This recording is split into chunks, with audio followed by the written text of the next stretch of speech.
Dude, look, I came... Hey, buddy, are you okay? No, I haven't seen a good card trick in ages. Well, never fear, CM is here. And I have a card trick for you. Oh, yeah. Okay, show me. So check it out. I'm gonna take this pack of cards and give it a shuffle. And what do? You listen for instructions. Good one. Jerk. What'd you say? I said, twerk. Here, you know what? I'll be fair. We'll both shuffle. I'll break the deck in half. Which half do you want? Oh, I'll take that one. Okay, here you go. Thank you. Now go ahead and shuffle it up as much as you like. I'll do that as well.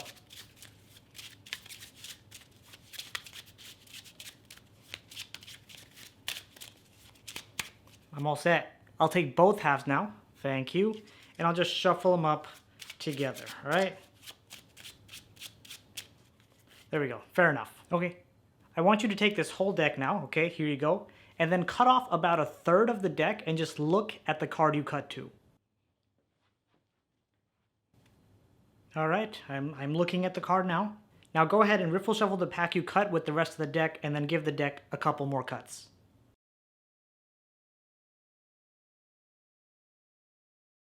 Okay, and I've done it again. Okay, cool. So your card is lost fairly well in the deck. You did all the shuffling, the selecting, everything yourself. Yeah, I would think that, yeah. Now I'll take the deck back and I'll try to find your card here. Whatever you say, man. Whatever you say. Not too sure what your card is.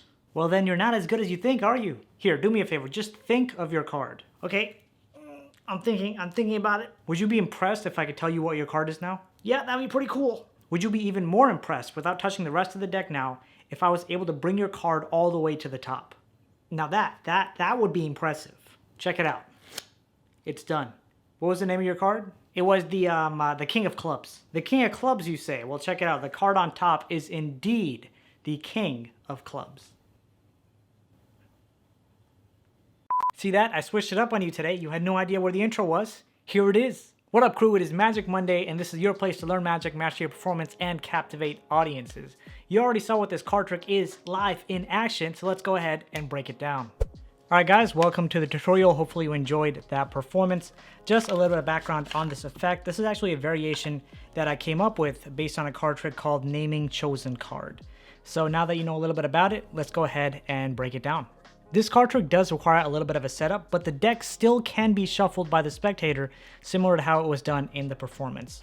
So let's go ahead and set it up now, and I'll talk about that a bit more when we get there. So you have to split the deck up into two piles. One pile of all even cards and another pile of all odd cards, okay? Queen, of course, has a value of 12, so that's even. Ace, Jack, King are all odd. So you go ahead and let's split it up into the two piles.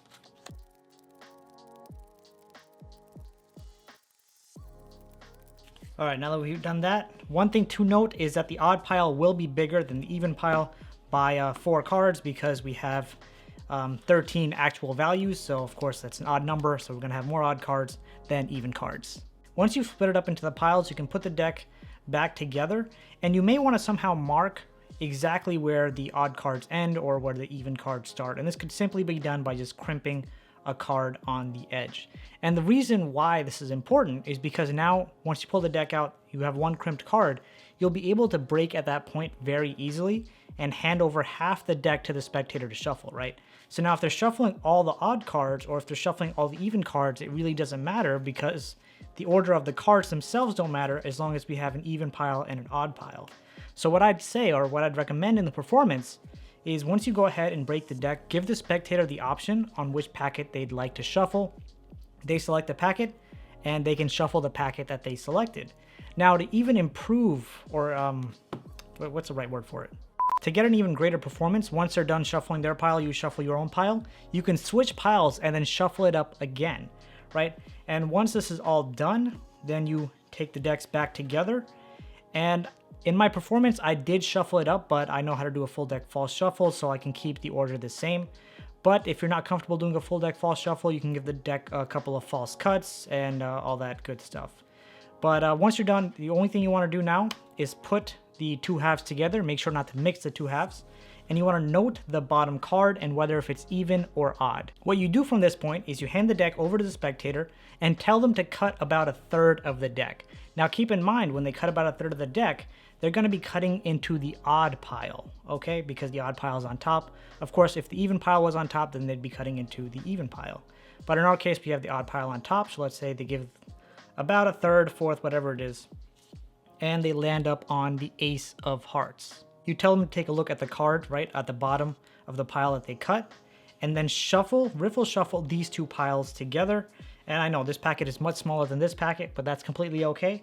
So they riffle shuffle these piles together, really thinking that their card is lost. And now when they push these piles together, here's the really cool part, because now you know that bottom card is an even card, and that's the card you'll actually be using for your key card. And this is before we give the deck cuts like I did in the performance.